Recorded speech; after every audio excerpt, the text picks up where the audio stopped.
tactical games in the bikes, and some riders aren't happy. I gave up on a stage win, and that's not what I like in this sport, so I'm not living it well. A navigation mistake, and Loeb is losing ground on sights. On s'est perdu à un moment, donc on perd 10-12 minutes. The Sultra and Polaris lead the way in SSV. Là, ça sifflote dans la voiture, tout va bien.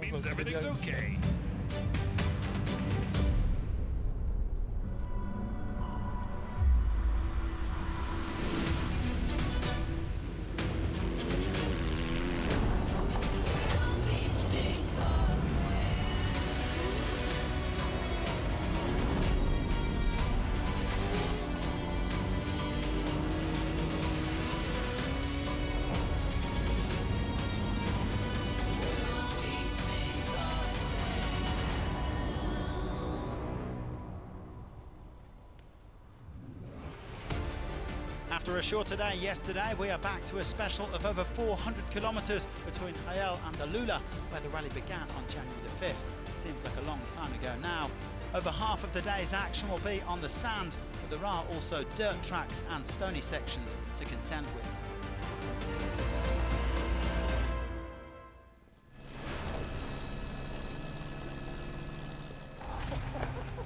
Wind and cold greeted the riders in Jael this morning in a part of Saudi Arabia that isn't renowned for warm weather.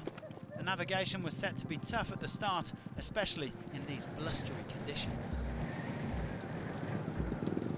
Yeah, it's a little fresh this morning. Yeah, I think the wind is the biggest factor to it, because it'll blow the tracks, the traces and the tracks away in front of us. So yeah, we'll just have to really stay in the road book and just make sure everything's all good.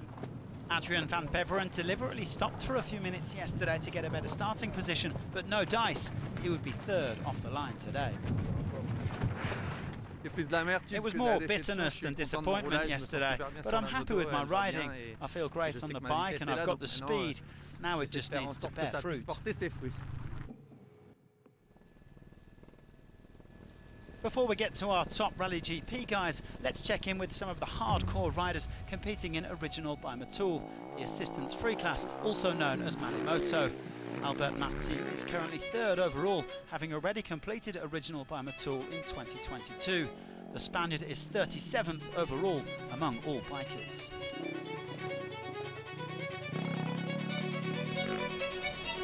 Jerome Martini is currently second in the class.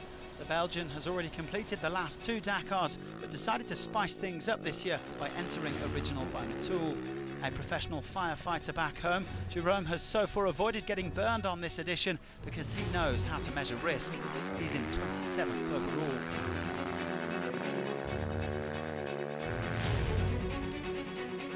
But leading the Originals and still the top rookie is Tobias Ebster. The Austrian said it was tough navigating in the rocks today, but he's still making a real name for himself on his debut. He sits 19th overall, almost 90 minutes clear of Martini in OBM.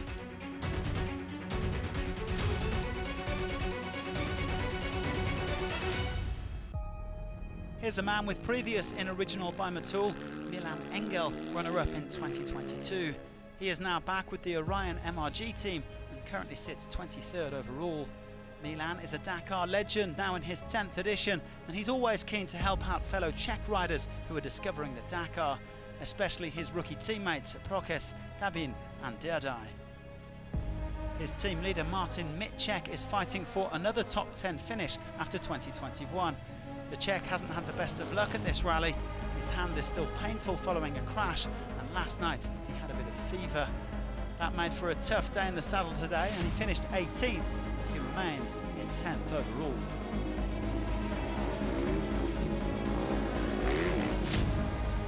Bradley Cox says he isn't 100% satisfied with his Dakar, having thrown away time with silly mistakes in week one. But the South African has shown good speed in recent days and finished as the top Rally 2 rider today. He is now 4th in that class and just wants to do as well as possible in the remaining days of the rally and claw back as much time as possible. Cox running 14th overall.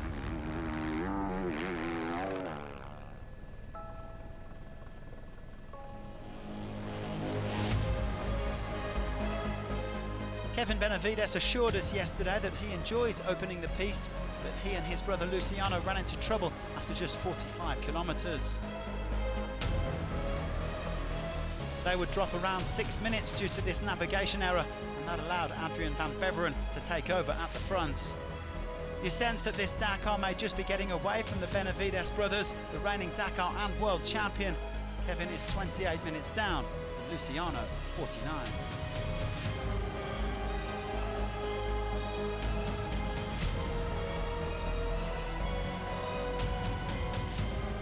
This man, on the other hand, is in the thick of the title race. Ross Branch said that he just couldn't get going today. He couldn't find a flow, and some stupid navigation mistakes cost him precious time. He finished at 7 minutes down in 5th place, but remains second overall. He's in a decent position to attack tomorrow. Well, like with the Benavides brothers, you suspect that Toby Price is now too far back to mount a realistic assault on the Dakar trophy. The Australian, a two-time winner, is 35 minutes down. Still, he is happy to be racing and having some fun on the bike. Price making one minor mistake with a hidden waypoint today on his way to 4th place. In 3rd was Pablo Quintanilla, who's been out of the overall equation since running out of fuel in the empty quarter. The Chilean was happy to enjoy a smooth run today, no particular issues as he only dropped 4 minutes. As a Honda factory rider, Pablo could well have a say in how the rally is settled, with 3 of his teammates still vying for victory.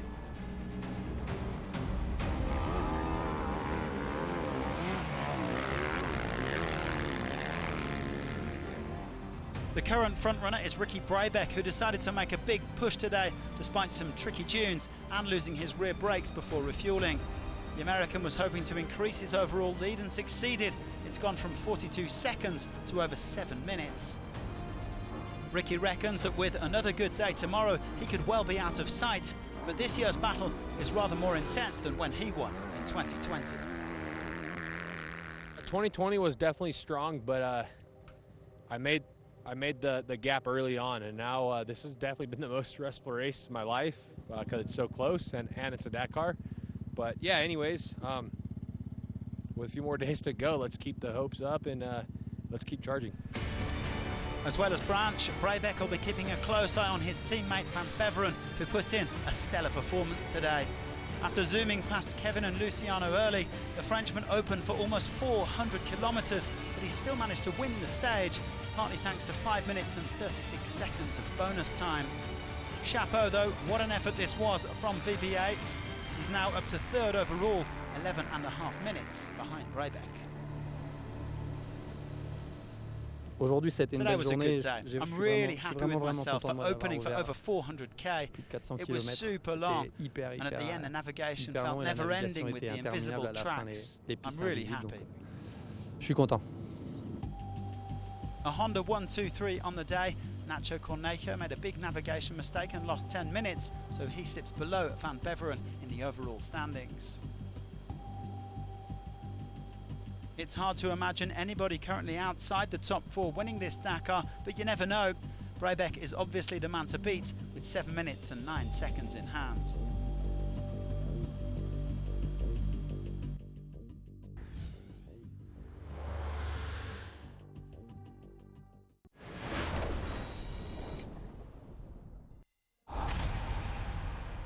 Two-time defending champion Nasser Al-Attiyah has had a Dakar to forget.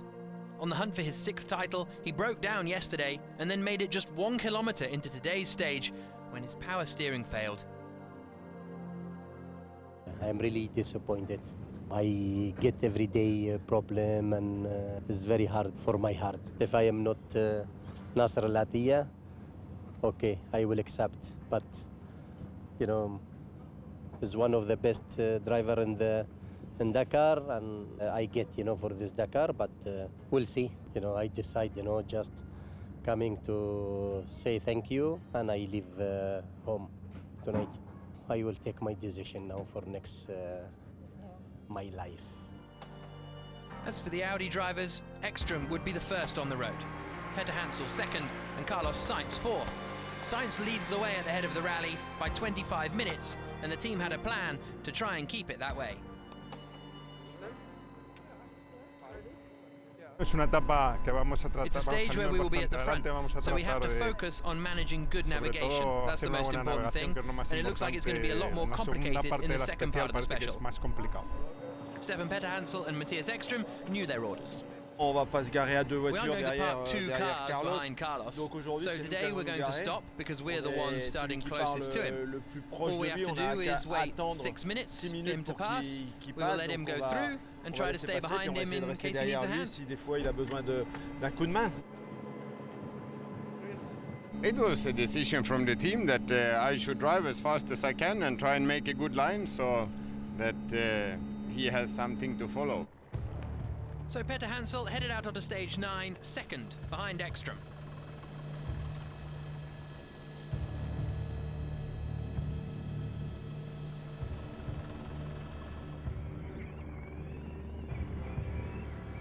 The Frenchman then pulled over in a safe spot, waited for Sainz to pass him, and joined the cavalcade.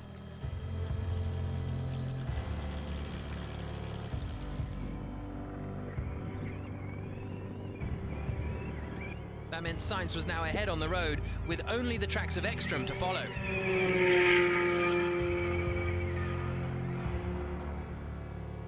Stage 9 was a tour through rough, rocky terrain, heading back to Alula, where the rally began 10 days ago. But by taking the northern route back from Hail, there was less volcanic rock than before, although punctures were still set to play a big part in proceedings.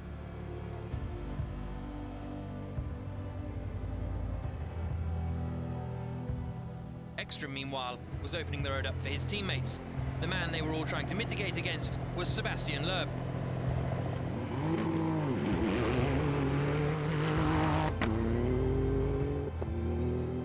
An error in navigation yesterday cost the BRX driver a big chunk of time. And he had a 25-minute gap to try and reduce. In another Pro Drive hunter, Christian Baumgart is having a great Dakar on his debut in the Ultimate class. Brazilian is lying 12th overall, despite struggling a little today on stage 9. He and co-driver Alberto Andreotti are just 48 minutes outside the top 10.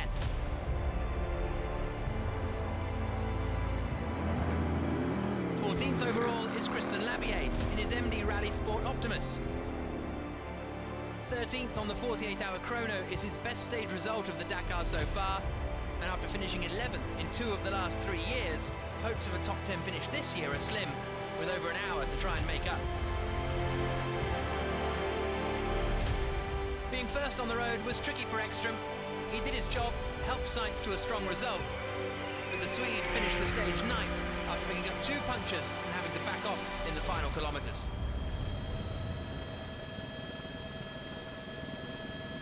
Brazilian Lucas Moraes was next up.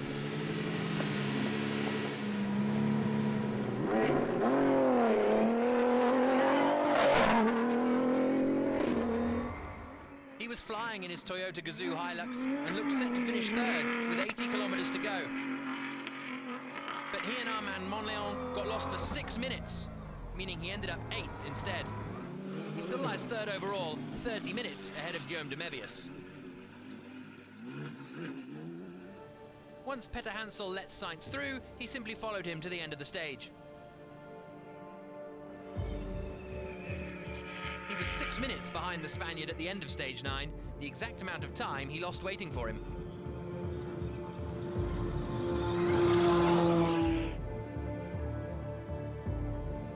With just 3 stages to go, Guy Botterill is the highest placed rookie.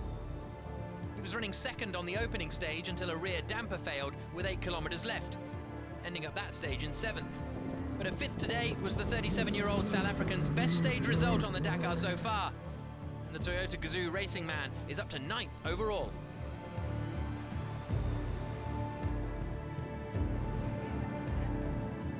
Next up, Mathieu Serradori. The two-wheel drive Century CR6 is still keeping pace in the top 10. The Frenchman aiming for a top 5 finish in a field full of 4-wheel drive machines. And with 3 stages to go, he's only 3.5 minutes from that target, lying in 6th behind Giniel de Villiers, 3rd today. Rally leader Carlos Sainz finished 2nd on stage 9. El Matador hasn't won a stage yet this year, but his consistency is what is keeping him out front. Although he had Ekstrom ahead of him initially, it was still a challenging stage with some tricky navigation.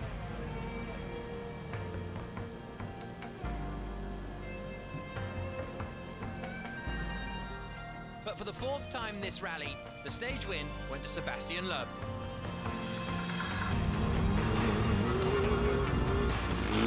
Two punctures along the way didn't help, but he took 4 minutes out of Carlos Sainz's overall advantage. The gap at the front is now down to just 20 minutes.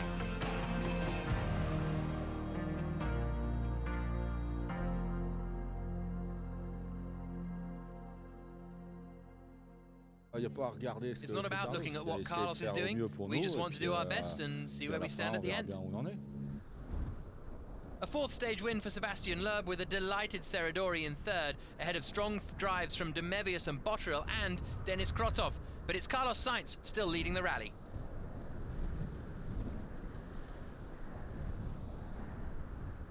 It was a very stressful stage. We were behind Matthias and he opened the way, and then the navigation became trickier, but it went well. I'm happy to be through another day.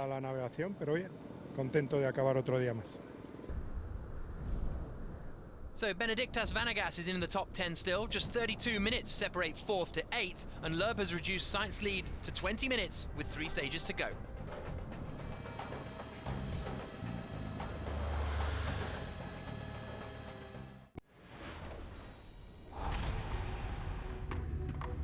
Mentally challenging navigation prowess is the key to success today. The only competitor from Paraguay, Oscar Santos Peralta, has been climbing the standings.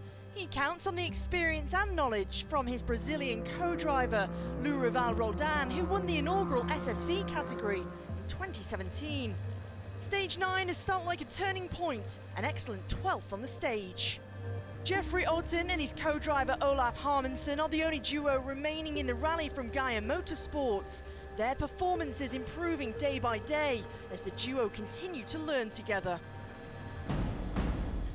A game of follow the leader between Marcelo Tigli Gastaldi and Rokas Baciuska, the Brazilian forging the way. Lithuanian Baciuska keeping podium hopes alive with another top performance today, coming back from 10th at the start of the special, ending 3rd. Race leader Mitch Guthrie safe in the knowledge that he has a comfortable advantage in the overall. A smart strategy from the American on stage 9 with another clean performance.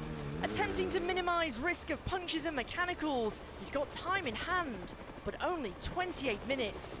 Because edging closer, Chileco Lopez could use today's special to claw back time. It perhaps wasn't the advantage he'd have wanted to have gained, but remains within striking distance. The aim of an overall podium might be 7 hours out of reach, but the Argentinians adapted. Nico and Vali Caviar Glasso felt elation as the stars aligned. The reward, a stage victory. The Caviar Glassos topped the table, the Argentinian duo taking a convincing win. Lopez held on for second by 20 seconds. 3 bogies separated by 35 seconds. In the overall, it's Guthrie who remains in control. Gutierrez closed the gap by over 5 minutes today, but is still 28 minutes in arrears.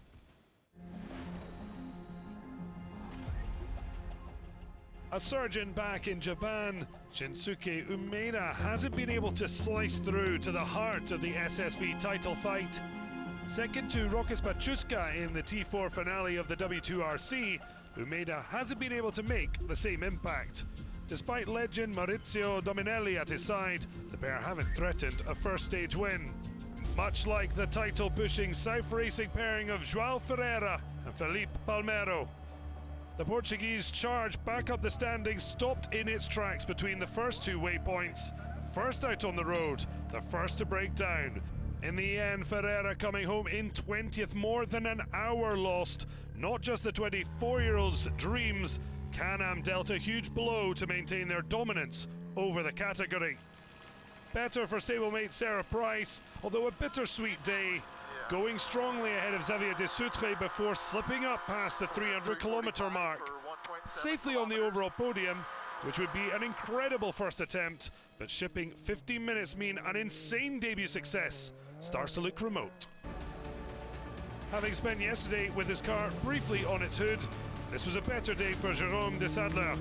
A rapid finale saw the Swiss driver rush past Yassir Sedan and Florent Vassad to clock 4th and 3rd overall. Just 12 seconds faster, Gerard Fares. He'd have full sympathy for teammate João Ferreira, given the Catalans' own title hopes blew up in the first week. Still living the Dakar dream though, wanting a stage win, but not quite the pace today. With Can-Ams imploding to differing degrees, this could turn out to be the defining special of the SSV race at Dakar 46.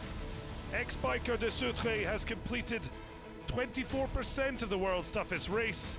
The Frenchman now looks serene at the top in just his second SSV adventure in Saudi Arabia. It may seem easy from afar and on paper, anything but for the leading duo. Away from the title charge, a special performance from Cristiano Battista. Podium dreams dashed last week, but he sped away from kilometre 68 to beat the rest of the field by 9+ minutes. A second Brazilian success, but first since Rodrigo Varela on the maiden stage. Adding to a stage win last year, the goal now for Battista is to complete Dakar at the second attempt. De Sautrey from 7 to 28 minutes in hand, Zhao out, Serra slipping, Desadler distanced.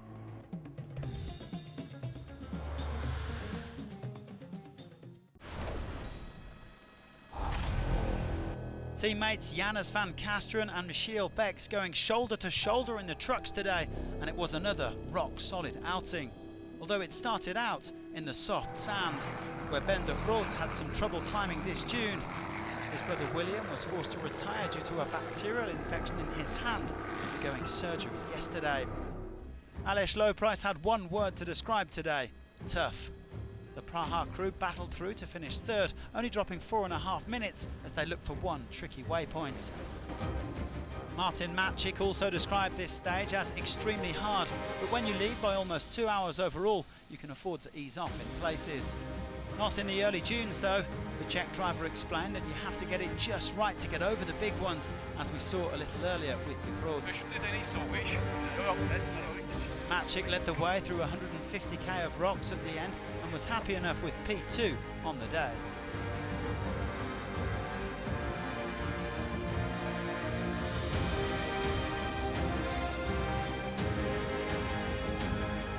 The stage victory went to Gert Huysink, his first of this edition.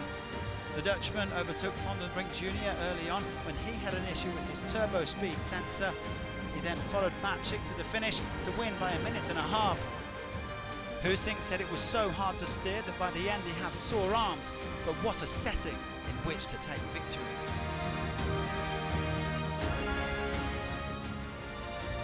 An improved showing from the Tatras today as they came 5th and 6th behind Van den Brink, but ahead of Van Kasteren. Matchik leads Lowprice by 1 hour and 54 minutes and just has to keep managing that advantage.